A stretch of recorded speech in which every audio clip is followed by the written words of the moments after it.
கர்ணன் சாவுக்கு காரணமான 6 பேர்கள். முதலாவது நபர் இந்திரன்.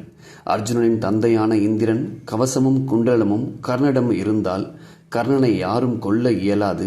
ஆகவே அவற்றை யாசகமாக கேட்டு பெற்றுச் சென்றான். சூரியதேவன் கர்ணனுக்கு அறிவுரை வழங்கிய போதும் கேட்பவர்களுக்கு இல்லை என்று கூறாத கர்ணன் அவற்றை தானமாக கொடுத்தான். இரண்டாவது நபர் பரசுராமர்.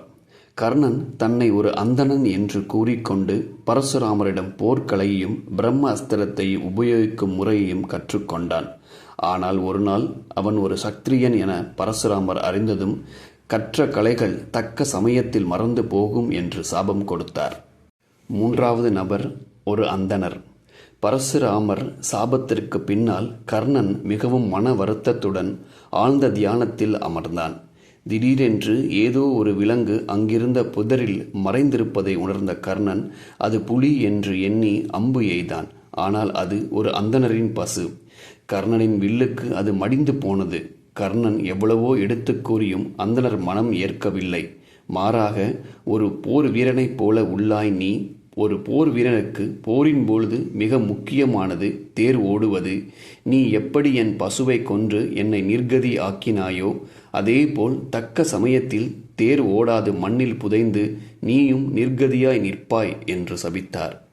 நான்காவது நபர் அவரின் பெற்றெடுத்த அன்னை குந்தி. கிருஷ்ணரின் யோசனையின்படி நாக அஸ்திரத்தை அர்ஜுனனின் மேல் ஒரு முறைக்கு மேல் மறுமுறை உபயோகிக்கக்கூடாது என்று குந்தி வரமாக பெற்றார்.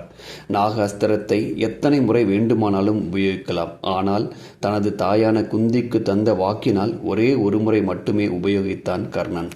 ஐந்தாவது நபர் கிருஷ்ணர். அந்த நாக அஸ்திரத்தை முதல் முறை உபயோகிக்கும் பொழுது கர்ணனின் தேரோட்டியான சல்லியன் அர்ஜுனனின் தலைக்கு குறிவைக்க சொன்னான்.